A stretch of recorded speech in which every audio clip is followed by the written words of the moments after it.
It was one of those runs that stick with you not because of any white-knuckle moments or near misses, but for the quiet, unexpected turns life can take. I was hauling a load of machine parts from a factory in Ohio, heading north to a plant just outside of Toronto. A straightforward trip, one I'd done a dozen times before, the kind of run you can almost do on autopilot, your mind drifting with the endless ribbon of asphalt unreeling before you. My rig, a deep blue Peterbilt 379, was my home on the road. The rumble of the Caterpillar engine was a familiar lullaby. The hiss of the air brakes a comforting sigh. I'd been driving for over 20 years, and the cab of that truck felt more like home than any apartment I'd ever rented. It was filled with the accumulated paraphernalia of a life spent on the move, a well-worn atlas, a thermos stained with the ghosts of 1,000 coffees, a faded picture of my daughter tucked into the sun visor. The journey started like any other. I picked up the load in the pre-dawn gloom of a Tuesday, the air thick with the smell of diesel and the promise of a new day. The first leg took me through the rolling hills of Ohio and Pennsylvania, the landscape painted in the muted colors of early spring. The trees were just starting to bud, their branches a delicate lace against the pale sky. I listened to the radio, a mix of classic rock and country that had been the soundtrack to my life on the road for as long as I could remember. As I crossed into New York, the scenery began to change. The hills grew into mountains, their peaks still dusted with the last remnants of winter snow. I've always had a soft spot for this part of the country. There's a wildness to it, a sense of untamed beauty that you don't find in the more settled parts of the East Coast.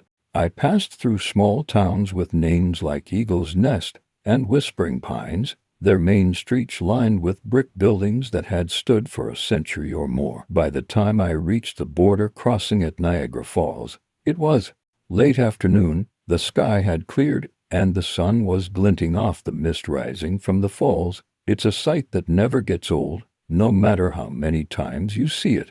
The raw power of the water, the thunderous roar that you can feel in your chest even from a distance. It's a reminder of the forces of nature that we can never truly tame, no matter how much concrete and steel we throw at the world. I pulled into the commercial truck lane, the line of rigs inching forward with agonizing slowness. Border crossings are always a crapshoot. Sometimes you sail right through with a nod and a smile. Other times you get stuck in a bureaucratic quagmire, your patience worn thin by 1,000 questions and a mountain of paperwork. As I waited my turn, I watched the border guards in their crisp uniforms, their faces impassive, their eyes missing nothing. They were the gatekeepers, the guardians of the invisible line that separates one country from another. And on that particular day, I had a feeling that my journey was about to take an unexpected detour. The line of trucks crept forward at a snail's pace. I'd been waiting for the better part of an hour, the sun starting to dip lower in the sky, casting long shadows across the asphalt. I passed the time by doing what most truckers do in these situations. I people-watched. I saw a young family in a minivan, the kids with their faces pressed against the glass, their eyes wide with excitement.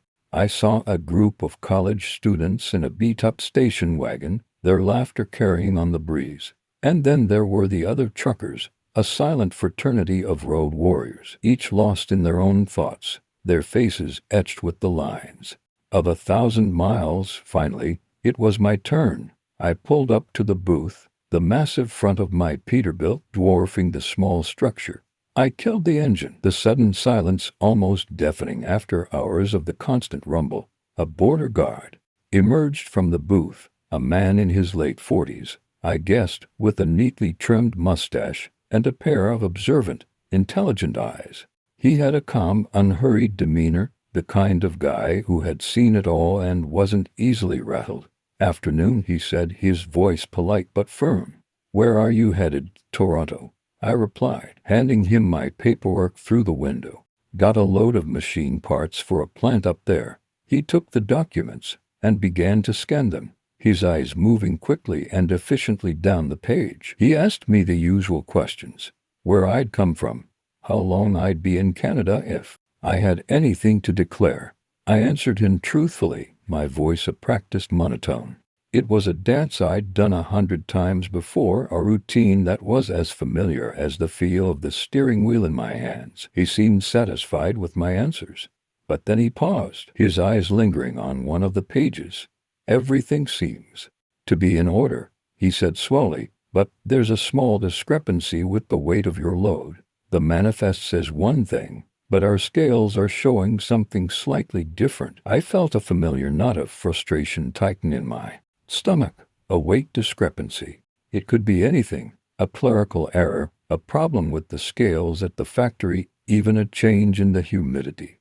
But whatever the cause, I knew it meant a delay, and in my line of work, a delay is more than just an inconvenience. It's money. Out of your pocket. "I'll have to ask you to pull over to the inspection area," the guard said, his voice apologetic but firm. "We'll need to take a closer look." He pointed to a large, warehouse-like building off to the side, a place that every trucker dreads. It was the place where they took you apart piece by piece, your life and your livelihood laid bare for a group of strangers to examine. With a sigh of resignation, I fired up the engine and slowly guided my rig into the inspection bay. I had a feeling this was going to be a long night. As I waited for the inspection to begin, a sense of unease settled over me. It wasn't just the delay, it was something else, a feeling that this was more than just a routine check. I couldn't shake the feeling that this unexpected stop was a prelude to something more, a twist in the road that I hadn't seen coming. The inspection bay was a stark, brightly lit space that smelled of oil and disinfectant. A team of younger, more serious-looking guards swarmed over my rig, their movements efficient and professional. They were thorough, I'll give them that. They checked my logs, they went through my cab, they even started to break the seal on my trailer to inspect the cargo. I knew it was all standard procedure, but it was hard not to feel like a criminal under suspicion. I was leaning against a concrete wall, nursing a lukewarm coffee from my thermos, when the first border guard, the one with the mustache, came over to me. He had a file in his hand, and a look on his face that was a mixture of apology and curiosity. "Sorry about the delay," he said, his voice softer now that we were away from the noise of the inspection lane. "These things happen. The new electronic scales are a bit sensitive, and sometimes the numbers just don't add up. I've been driving for over 20 years, I said, my voice laced with a weariness that had nothing to do with lack of sleep. "I've learned that when it comes to a border crossing, you just have to roll with the punches." He nodded, a flicker of understanding in his eyes. "My name's Tom, by the way," he said, extending a hand. "Frank," I replied, shaking it. His grip was firm, his hand callous like a man who wasn't afraid of a little hard work. We stood in silence for a moment, watching the younger guards go about their business. The air was thick with an unspoken understanding, the kind that can only exist between two people who have spent their lives on opposite sides of a line, but who share a common humanity. "You know," Tom said, breaking the silence, "my grandfather was a trucker, drove a rig back in the 50s. I raised an eyebrow, the flicker of interest cutting through my frustration. "Is that so?" "Yeah," he said, a nostalgic smile playing on his lips. "He used to tell me stories about it when I was a kid. The open road, the greasy spoon diners, the characters he'd meet along the way. He made it sound like the most romantic job in the world." "It has its moments," I admitted, a wry smile of my own tugging at the corners of my mouth. "But it's a lot of long hours and cheap coffee." "He drove an old Mack," Tom continued, his eyes glazing over as he drifted back in time. "A B61, I think it was. He was so proud of that truck, kept it polished like a mirror even when he was hauling lumber through the backwoods of British Columbia." I could picture it perfectly, the classic lines of the Mack, the chrome glinting in the sun, a man who was a king in his own rolling kingdom. I'd seen pictures of those old trucks, relics from a bygone era when the world seemed a simpler, more straightforward place, an era when a man's word was his bond, and a handshake was as good as a contract. An era that was a world away from the electronic scales and computerized manifests of today. As Tom spoke, I felt a strange sense of connection to this man I had just met, a feeling that we were two sides of the same coin, two men whose lives had been shaped by the endless ribbon of the highway. The inspection of my rig dragged on, but I hardly noticed. I was captivated by Tom's stories of his grandfather. It was like opening a time capsule, a glimpse into a world that was both familiar and foreign, a world where the roads were rougher, the trucks were simpler, and the men who drove them were a breed apart. He started out after the war, Tom said, his voice filled with a quiet pride. He'd been a mechanic in the army, so he knew his way around an engine. When he came home, he bought that old Mack with his savings and a loan from his brother. He started out hauling logs for a local mill, but he had a wanderlust, a desire to see what was over the next hill. Tom's grandfather, a man named Arthur, was a pioneer in his own way. He was one of the first drivers to make the run from the logging camps of British Columbia to the booming cities of the American Midwest. It was a treacherous route in those days, a patchwork of gravel roads and narrow mountain passes. There were no cell phones, no GPS, no all-night truck stops with hot showers and fast food. There was just a man, his truck, and the vast, unforgiving wilderness. He used to say that the road was a cruel mistress, Tom recalled, a hint of sadness in his voice. She could be beautiful one minute and deadly the next. He saw his share of accidents, of men who pushed their luck too far, who fell asleep at the wheel or took a corner too fast. He had a healthy respect for the road, a sense of humility that I think is missing in a lot of drivers today. Arthur was a man of routine and ritual. He had a lucky charm, a silver dollar that his wife had given him, that he always kept in his pocket. He had a favorite diner in every town he passed through, a place where he knew the waitress by name, and they knew how he liked his coffee. He was a part of a community, a brotherhood of the road that was held together by a shared sense of purpose and a common understanding of the challenges they faced. He wasn't a man of many words, Tom said, but he had a way of connecting with people. He'd sit at a lunch counter and just listen, and before you knew it, people would be telling him their life stories. He had a gift for making people feel seen, for making them feel like they mattered. As I listened to Tom, I realized that I was not just hearing about his grandfather. I was hearing about a way of life that was slowly disappearing, a way of life that was being replaced by technology and efficiency, by a world that was moving too fast to stop and listen. I felt a pang of nostalgia for a time I had never known, a time when the world seemed a little more human, a little more real. I felt a kinship with this man Arthur, this ghost from the past who had traveled the same roads, who had felt the same pull of the horizon, who had understood the loneliness and the beauty of a life spent on the move. The inspection was finally winding down. The younger guards had finished their search and were now just going through the final bits of paperwork. Tom and I were still leaning against the wall, lost in our conversation. The sun had set, and the inspection bay was a pool of harsh, artificial light in the growing darkness. You know, Tom said, a thoughtful expression on his face, there was one story that my grandfather used to tell, a story that has always stuck with me. He paused, as if gathering his thoughts, and I had the sense that he was about to share something deeply personal, something that was more than just a casual anecdote. It was sometime in the late 50s. He began, his voice low and steady. He was on a run through Montana, hauling a load of lumber to a construction site in Wyoming.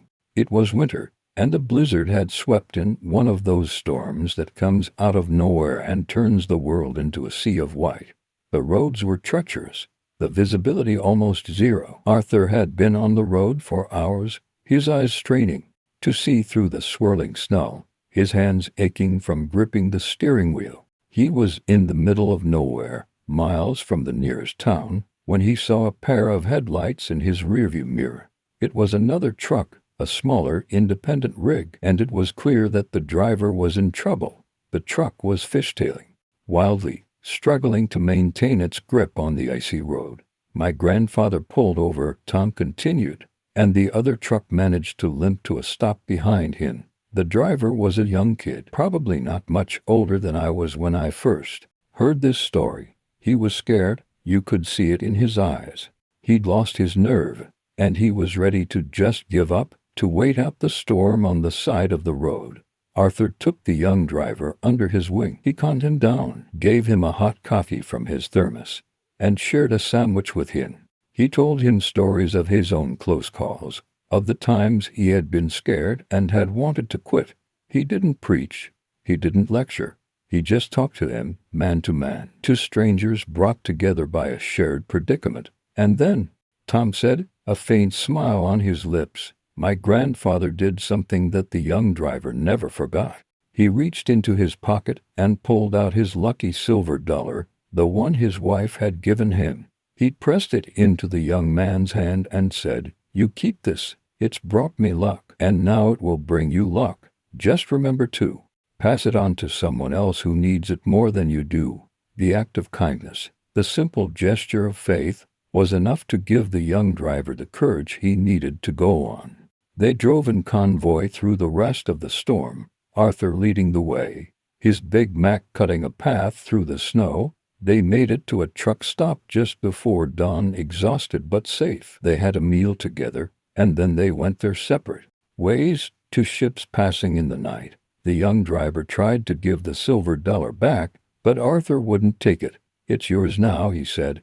Just remember what I told you. As Tom finished his story, a strange feeling washed over me, a chill that had nothing to do with the cool night air. The story of the silver dollar, the blizzard in Montana, the young, scared driver, it was all eerily familiar. I felt a sense of déjà vu, as if I had heard this story before, but I couldn't quite place it. That's a hell of a story, I said, my voice a little hoarse. Your grandfather was a good man. He was, Tom agreed. He believed in a kind of road karma, a belief that what you put out into the world eventually comes back to you. And then it hit me, a jolt of recognition so strong that it almost took my breath away. I reached into my pocket, my fingers fumbling with the worn denim, and I pulled out a small, heavy object. I held it out on the palm of my hand, the metal cool against my skin. It was a silver dollar, its surface worn smooth with the passage of time, the date, 1922, barely visible. Tom stared at the coin, his eyes wide with disbelief. He looked from the silver dollar in my hand to my face, and then back again. 1,000 unspoken questions hung in the air between us. My father, I said, my voice barely a whisper, was a truck driver, an independent, just starting out in the 50s. He was a young kid, full of more guts than sense. He used to tell me a story about a time he got caught in a blizzard in Montana, about how he was ready to give up, to just let the storm take him.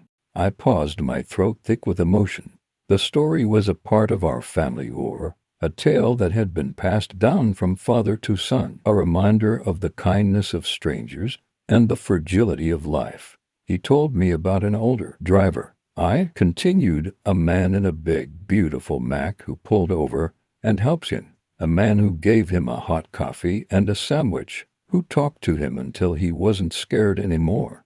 And before they parted ways, that man gave him a silver dollar, a lucky charm that he said would see him through the storm. I looked at Tom, and I saw in his eyes the same sense of wonder and awe that I felt in my own heart. The world, which had seemed so vast and impersonal just a few moments before, had suddenly shrunk to the size of a single, shared memory. The invisible line that separated our two countries, the uniforms and the regulations, it all melted away, and we were just two men, connected by a story that was bigger than both of us. My father carried that silver dollar with him for the rest of his life, I said, my voice cracking slightly. And when I started driving, he gave it to me. He told me to keep it safe, and to remember the man who had given it to him, a man whose name he never knew. We stood there in silence, the weight of the moment pressing down on us.